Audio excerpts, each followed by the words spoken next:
देखो, बहुत सारे लोग जो है ये प्रश्न करते हैं कि सर बहुत लंबा टाइम हो गया एंजाइटी का जो ट्रीटमेंट लेते हुए एंजाइटी से बाहर नहीं निकल पा रहे, हम इसमें नॉर्मल नहीं हो पा रहे। हमने अपनी तरफ से सारे प्रयास कर लिए, हमने अपनी तरफ से सारी कोशिशें कर ली, अलग अलग जगह से ट्रीटमेंट ले लिया, बट फिर भी नॉर्मेलिटी जो है वो महसूस नहीं।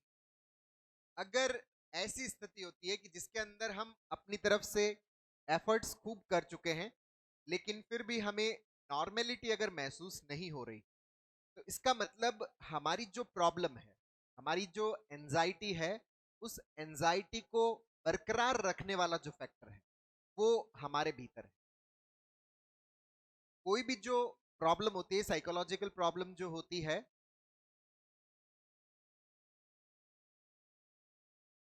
ये जो प्रॉब्लम है, इस प्रॉब्लम के दो हिस्से हैं। अगर हम चाहते हैं ना कि हम इस एंजाइटी से पूरी तरह से बाहर निकलें, तो थोड़ा सा हमें हमारे भीतर वो जो बरकरार रखने वाला जो फैक्टर है, जो मेंटेनेंस फैक्टर है, जिसके कारण से हमारी एंजाइटी नॉर्मल नहीं हो पा रही, हमें उस फैक्टर को क्या करना पड़ेगा, सही करना पड़ेगा। अब ये मेंटेनेंस फैक्टर क्या होता है, इसको थोड़ा समझने की जरूरत है। कोई भी जो साइकोलॉजिकल प्रॉब्लम होती है जैसे एंजाइटी है, तो इसके अंदर दो तरह के कारण हैं। एक तो सबसे पहला तो जो स्टार्टिंग फैक्टर, स्टार्टिंग फैक्टर तो वो फैक्टर होता है जिसके कारण से कोई भी प्रॉब्लम जो है वो शुरू होती है, कोई भी जो प्रॉब्लम है वो स्टार्ट होती है। वो कोई सा भी अपने घर के अंदर किसी भी प्रकार का कोई इंसिडेंस हो गया है ना, कोई बिजनेस में लॉस हो गया, या अचानक कोई ऐसी न्यूज आपने सुना जिसको सुनने के लिए आप दिमागी तौर पर प्रिपेयर नहीं थे, तैयार नहीं थे, और उसको आपको सुनने को पड़ गया, तो वहां पर आप उसके साथ में एडजस्ट नहीं हो पाए, तो उसके कारण आप किस में चले गए, स्ट्रेस में चले गए, एंजाइटी में चले गए। तो वो तो है स्टार्टिंग फैक्टर। अच्छा, स्टार्टिंग फैक्टर जो होता है वो थोड़े टाइम के लिए होता है ना, उसी पर्टिकुलर मोमेंट के लिए होता है, और उसके बाद वो स्टार्टिंग फैक्टर तो क्या हो जाता है, खत्म हो जाता है। तो धीरे धीरे हमारी साइकोलॉजिकल प्रॉब्लम्स भी क्या हो जानी चाहिए, नॉर्मल हो जानी। जैसे कोविड आया, अब कोविड के टाइम बहुत सारे लोगों के अंदर फियर स्टार्ट हुए, सबके अंदर डर स्टार्ट हुआ। अच्छा, उसके बाद में जैसे ही कोविड खत्म हुआ, धीरे धीरे वो नॉर्मल होने लगा, तो लोगों के डर भी क्या हो गए, धीरे धीरे नॉर्मल हो गए। लेकिन बहुत सारे ऐसे लोग हैं जिनके डर स्टिल नॉर्मल नहीं हुए। उनको अभी भी किससे डर लग रहा है, कोविड से डर लग रहा है, कोविड या किसी भी प्रकार की बीमारी से डर लग रहा है, कुछ हो जाने का डर लग रहा है। इसका मतलब स्टार्टिंग फैक्टर तो अब खत्म हो चुका है।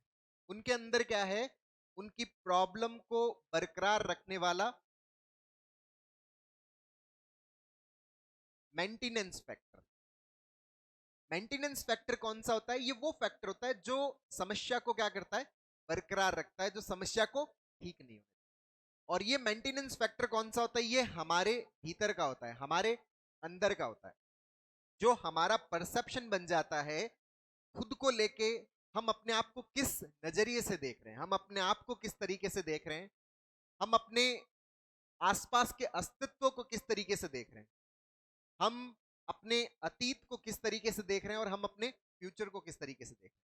हमारा ये जो देखने का तरीका अगर सही है, रियलिटी का है, तो हमारा माइंड किस में रहता है, वर्तमान में रहता है। आसपास की चीजों को जो देखने का नजरिया है, अगर ये रियलिटी वाला नहीं, अगर ये वास्तविकता वाला नहीं, तो फिर हमारे आसपास की जो चीजें वो हमारे दिमाग में क्या होने लग जाती है, रुकने लग जाती है, ठहरने लग जाती है, जिसकी वजह से हमारी जो एंजाइटी है, हमारा जो नेगेटिव थिंकिंग है, हमारा जो ओवर थिंकिंग है, वो कंटिन्यूअस चलता रहता है। तो हमारा जो खुद को जो देखने का नजरिया अगर गड़बड़ है, तो हम किसमें चलते रहते हैं, साइकोलॉजिकल प्रॉब्लम्स के अंदर चलते रहते हैं। जैसे एग्जाम्पल के तौर पे ये एक जो रियल एग्जाम्पल है, जैसे ये 32 ईयर ओल्ड फीमेल का एग्जाम्पल है, जिनको काफी टाइम से एंजाइटी रह रही है।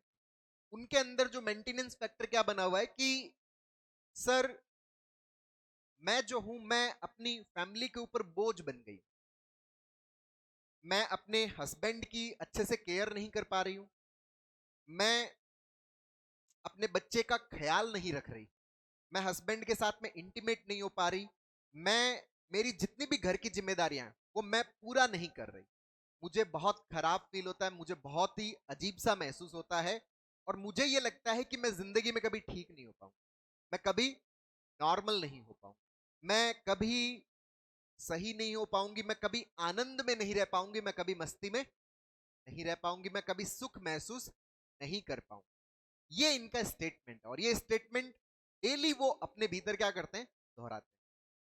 अब यहां पर ये जो स्टेटमेंट है ना, इस स्टेटमेंट के अंदर मेंटेनेंस फैक्टर है जिसकी वजह से उनका जो एंजाइटी है वो कंटिन्यूस क्या हो रहा है, चल रहा है, उनका एंजाइटी बरकरार है। अच्छा, यहां पर मेंटेनेंस फैक्टर कौन सा है? सबसे पहला मेंटेनेंस फैक्टर जो है वो ये है कि हम कोई जानबूझकर अपने घर वालों की केयर नहीं करना चाहते, हमारा ऐसा कोई इंटेंशन नहीं, हम अपने बच्चे की केयर नहीं कर रहे, ये कोई हम इंटेंशनली ऐसा नहीं चाहते। जब मैंने उनसे पूछा कि क्या आप जानबूझकर ऐसा चाहते हो कि आप अपने हस्बैंड की केयर नहीं करना चाहते, आप अपने बच्चे की केयर नहीं करना चाहते, आप अपने हस्बैंड के साथ में इंटीमेट नहीं होना चाहते, क्या ये आप जानबूझ के कर रहे हो? तो उन्होंने कहा नहीं सर, मैं जानबूझ के नहीं कर रही।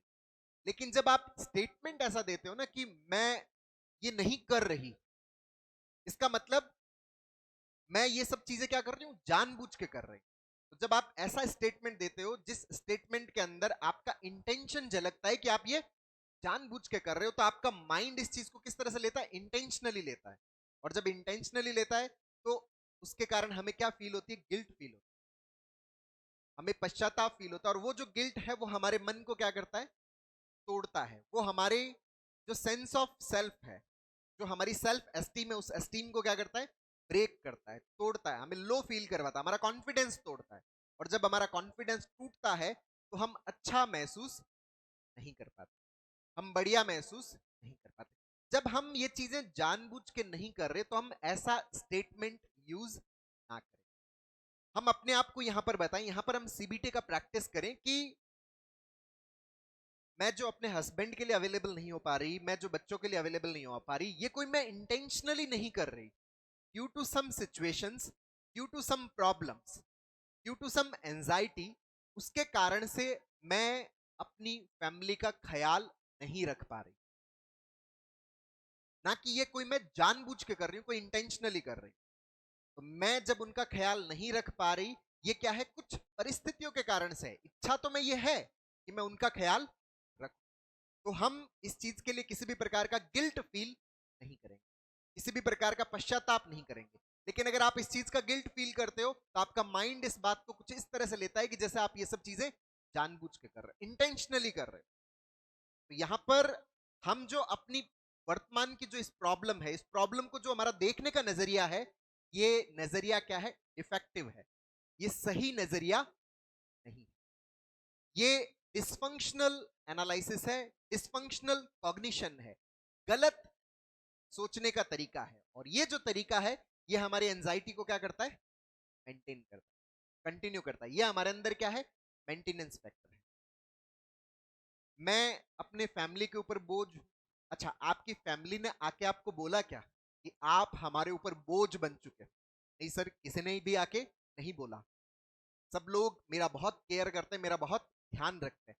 जब फैमिली ने ये बोला नहीं तो हम ऐसा कंक्लूजन कैसे क्रिएट कर सकते हैं कि मैं सबके ऊपर बोझ? अच्छा, क्या आप जानबूझकर सबके ऊपर बोझ बनना चाहते हो? नहीं सर, जानबूझकर तो मैं बिल्कुल भी बोझ नहीं बनना चाहती। तो जब आप ये चीज इंटेंशनली नहीं कर रहे तो इस चीज के लिए गिल्ट क्यों? लेकिन जब आप इस पे गिल्ट फील करते हो तो आपका मन ये कहता है कि नहीं, हम जानबूझकर घर वालों के ऊपर क्या बन रहे, बोझ बन रहे हैं। वो हमारे अंदर पश्चाताप फील करवाता है, उससे हमारा जो सेल्फ एस्टीम है टूटता है, हमारा आत्मविश्वास टूटता है, हमारा कॉन्फिडेंस टूटता है। और जब हमारा कॉन्फिडेंस टूटता है तो हम क्या फील करते हैं, खराब फील करते हैं, अपने भीतर क्या महसूस करते हैं, एंजाइटी महसूस करते हैं। तो हमारा ये जो सोचने का तरीका, यही हमारा क्या बन जाता है, मेंटेनेंस फैक्टर। दूसरा यहां पर मेंटेनेंस फैक्टर क्या है कि मैं कभी इस प्रॉब्लम से ठीक नहीं हो पाऊं, मैं कभी एंजाइटी से बाहर नहीं निकल पाऊं। तो कभी का मतलब क्या है कि आज तो चलो ठीक है मैं नहीं निकल पाई, लेकिन कल भी नहीं निकल पाऊंगी। अच्छा, कल के एफर्ट्स हमने डाल दिए क्या? कल का तो हमने कोई एफर्ट नहीं डाला। 10 दिन बाद के एफर्ट्स डाल दिए क्या? 10 दिन बाद के भी हमने नहीं डाले। 1 साल बाद के एफर्ट्स डाल दिए क्या? नहीं, 1 साल बाद के भी एफर्ट्स हमने नहीं डाले। जब हमने भविष्य के कोई भी एफर्ट्स ठीक करने से रिलेटेड जो है, जो डालने चाहिए थे, वो अभी तक हमने डाले ही नहीं, तो फिर हम उसका कंक्लूजन कैसे बना सकते? जब हम उसका कंक्लूजन बना लेते हैं कि भाई आगे तो एकदम नकारात्मक ही होना है, एकदम नेगेटिव ही होना है, मैं चाहे कितनी भी कोशिश कर लूं मुझे खराब ही मिलेगा, तो फिर हमारा मन उस दिशा में नहीं जाता। आप कोई भी ऐसा बिजनेस कर रहे हो जिसमें आपको पता हो कि इसमें तो 101% उसमें लॉस्ट ही होगा, तो क्या आप उस बिजनेस को करना चाहोगे? आप उस बिजनेस को बिल्कुल भी नहीं करोगे। आप उसके अंदर बिल्कुल भी इन्वेस्टमेंट इन्वेस्टमेंट हम तभी करते हैं जब हमारे अंदर ये होता है कि नहीं, इसके अंदर कुछ ना कुछ तो अच्छा आउटकम मिलेगा, तब आप क्या करते हो वहां पर? इन्वेस्टमेंट करते हो। कुछ ना कुछ प्रॉफिट मिलेगा, तब आप क्या करते हो वहां पर? इन्वेस्टमेंट करते हो। लेकिन अगर दिमाग में ये हो कि नहीं, यहां से तो कोई आउटकम नहीं मिलने वाला, यहाँ पे तो गड़बड़ ही होने वाला है, तो आप वहां पर इन्वेस्टमेंट नहीं करते। आपका मन तैयार ही नहीं हो पाता, प्रिपेयर ही नहीं हो पाता। वही सेम चीज हम अपनी एंजाइटी के अंदर कर रहे हैं। जब हम ये बोलते हैं कि मैं कभी ठीक नहीं होने वाला, इसका मतलब भविष्य के अंदर मैं चाहे कितने ही एफर्ट्स डाल लूं, मुझे रिजल्ट हमेशा नेगेटिव ही मिलेगा। तो मेरा मन भविष्य में एफर्ट्स डालने के लिए तैयार ही नहीं हो पाता, प्रिपेयर ही नहीं हो पाता। अब ये जो मन प्रिपेयर नहीं हो रहा ना, इसके पीछे हम ही जिम्मेदार हैं, कोई दूसरी चीज जिम्मेदार नहीं। उसके अंदर क्या चीज जिम्मेदार है? हमारी एंजाइटी को परमानेंटली एनालाइज करना। परमानेंट एनालिसिस का मतलब क्या? आज ठीक नहीं हुए कभी भी ठीक नहीं होंगे। अरे भाई, कभी मतलब कल के एफर्ट्स जब डाले नहीं है तो उसका कंक्लूजन कैसे बना सकते? जब 10 दिन बाद के एफर्ट्स डाले नहीं तो उसका कंक्लूजन बना कैसे सकते हो? लेकिन फिर भी अगर हम कंक्लूजन बना रहे हैं, तो ये क्या है? हमारा एक डिसफंक्शनल एनालिसिस। जिसको जिया नहीं तो उसके बारे में आप राय कैसे बना सकते? जिसको जाना ही नहीं उसके बारे में आप राय कैसे बना सकते? लेकिन अगर आपने जिस चीज को जिया नहीं, जिस चीज को जाना नहीं, फिर भी उसके बारे में अगर आप राय बना रहे हो, नकारात्मक राय बना रहे हो, तो ये आपकी एंजाइटी को क्या रखता है? बरकरार रखता है। आपको हमेशा किस में रखता है? एंजाइटी के अंदर।